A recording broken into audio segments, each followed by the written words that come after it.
রূপালী পর্দার চোখ ধাঁধানো গ্ল্যামার ও চাকচিক্য পেছনে ফেলে এবার একদম মাটির কাছাকাছি এক নিভৃত সাদামাটা ও সাধারণ অবতারে ধরা দিলেন অভিনেত্রী জয়া আহসান।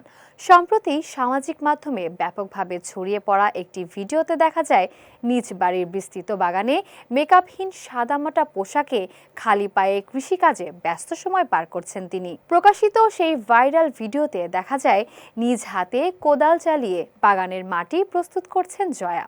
এক সাহায্যকারীর সঙ্গে মিলে পরম মমতায় মাটিতে গোবর সার মেশানোর পাশাপাশি বেশ আনন্দের সঙ্গেই দর্শকদের নিজের বাগানের নানা প্রজাতির ফুলের গাছের সঙ্গে পরিচয় করিয়ে দেন এই জনপ্রিয় তারকা। পর্দায় সুপরিচিত রূপের বিপরীতে তাকে এমন কঠোর পরিশ্রমী ও ব্যতিক্রমী কায়িক শ্রমে নিমগ্ন থাকতে দেখে মুগ্ধ হয়েছেন নেটিজেনরা। সামাজিক মাধ্যমে প্রশংসার জোয়ারে ভাসিয়ে অনুরাগীরা তাকে মাটির মানুষ বলে আখ্যা দিচ্ছেন।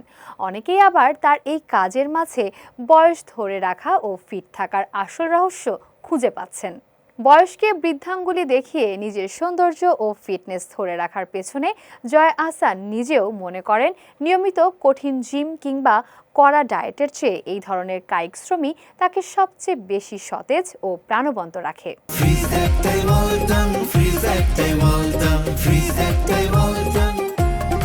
আগে দেওয়া এক সাক্ষাৎকারে তিনি জানিয়েছিলেন, নতুন কোনো সিনেমার শুটিংয়ের প্রয়োজনে সাময়িক শরীরচর্চা করলেও নিয়মিত জিম করার প্রতি তার খুব একটা আগ্রহ নেই। বরং বাড়ির আঙিনায় নিজের হাতে শাকসবজি ও ফলমূল চাষ করা এবং প্রয়োজনে কোদাল দিয়ে মাটি কোপানোর এই আনন্দদায়ক কাজকেই তিনি ফিট থাকার মূল চাবিকাঠি মনে করেন।